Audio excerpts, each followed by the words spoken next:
Hey, Shalom. First off, I would like to give all praises, honor, and glory to Yahweh, Bahashem, Yahweh Shai, Bahashem Akakwadash, Yahweh, who the world ignorantly calls God, Yahweh Shai, who the world ignorantly calls Jesus. I want to give a double honor to the apostles of Great Millstone, who has taught me this truth. I want to give a peace and blessings to the Agim across the four corners of the earth, who teach this truth. And rest of life to do so. It's going to be a quick video. Low willing the video is edifying. Low willing I can get something from this video. Okay, I'm reading Isaiah 36. The brother in Detroit, I was watching this video and he had brought out, this story. I didn't finish watching it. I just dove right into the story to read it, to go over it.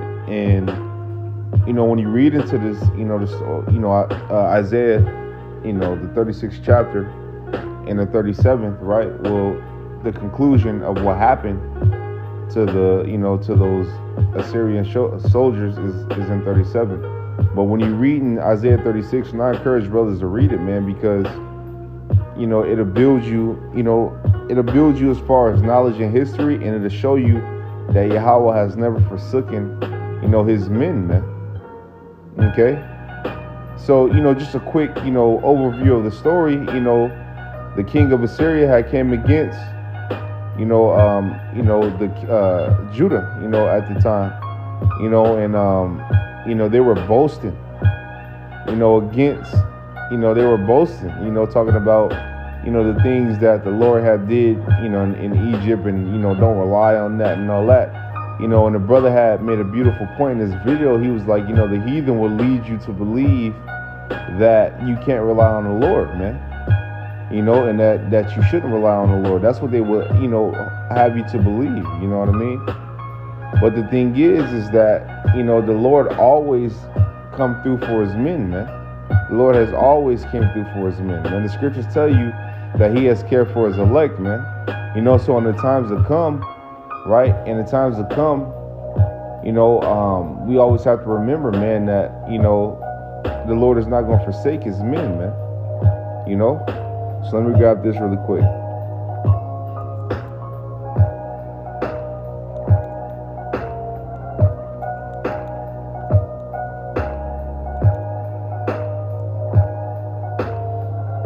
This is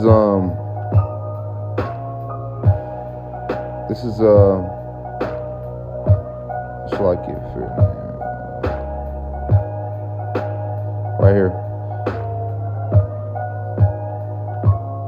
Right here. This is Isaiah 59, and I'll start at 18. It says, according to their deeds, accordingly, he will repay fury to his adversaries, recompense to his enemies. To the islands he will repay recompense. So shall they fear the name of the Lord Yahweh from the west, and his glory from the rising of the sun, which is the east. Okay? It says, when the enemy shall come in like a flood, the spirit of the Lord Yahweh shall lift up a standard against him, right? So when the enemy shall come in like a flood, right, which they are, right, they're going to, the troops going to come knocking, right?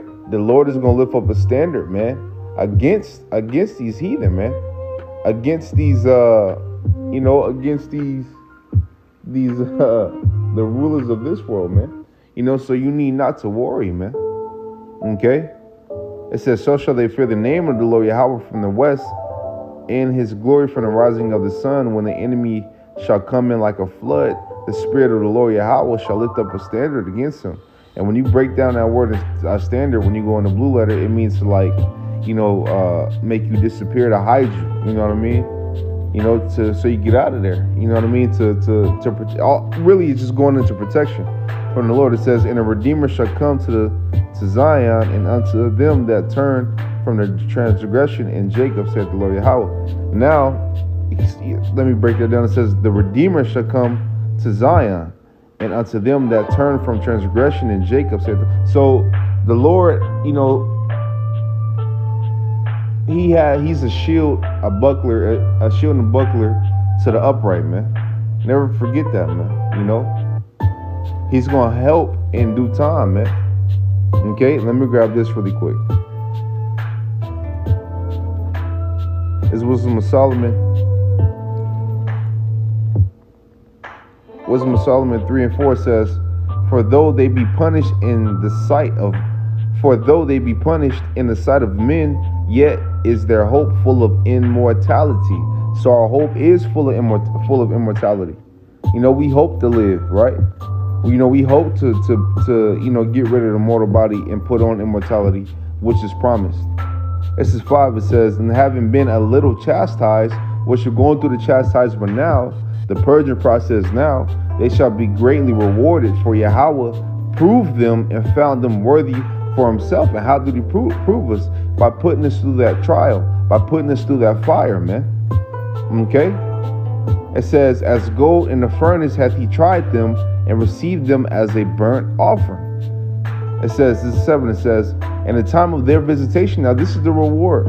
It says, in the time of their visitation, they shall shine and run to and fro like sparks among the stubble. That's power, man. Okay?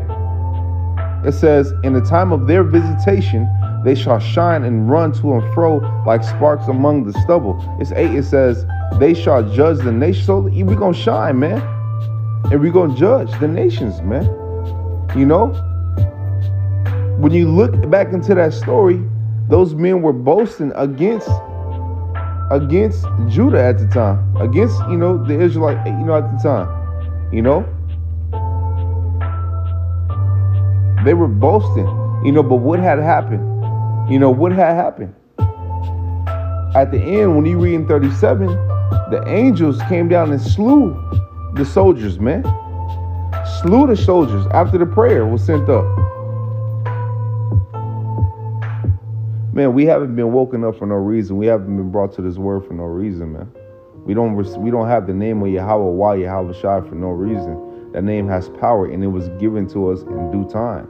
Here is the time where Esau is trying to put his foot down, because he knows he has but a short time. He knows he has he's at the end of his rulership. So he's going all out. So how did the Lord show his mercy, man? The Lord showed us mercy by giving us his name through Yahweh Shai, man. We're no longer calling on Jehovah. We're no longer calling on Jesus. We're calling on Yahweh and his son Yahweh Shai, man. In these times, that's how you know we at the end. The scriptures say that we will be reproved in the face of our enemies, man. And this is what's happening. This is what you see that's going on. And we have reached the gates of the nobles, and we have became a threat through righteousness. We've always been a threat through righteousness when we came back to our power. The Lord's finna intervene. It says, this is 6, it says, as gold in the furnace he hath tried them and received them as a burnt offering. Okay? So like I said, through that purging period, through that purging process, this is 7, it says, in the time of their visitation they shall shine and run to and fro like sparks among the stubble, which is power, man. This is 8, it says, they shall judge the nations that have dominion over the people, and their Lord shall reign forever. Okay, we shall judge the nations that have dominion over the people, man. You could go to Isaiah 2 and read that, man. The same law we practice now, the same righteousness we practice now, we're going to have to police it throughout the earth, man.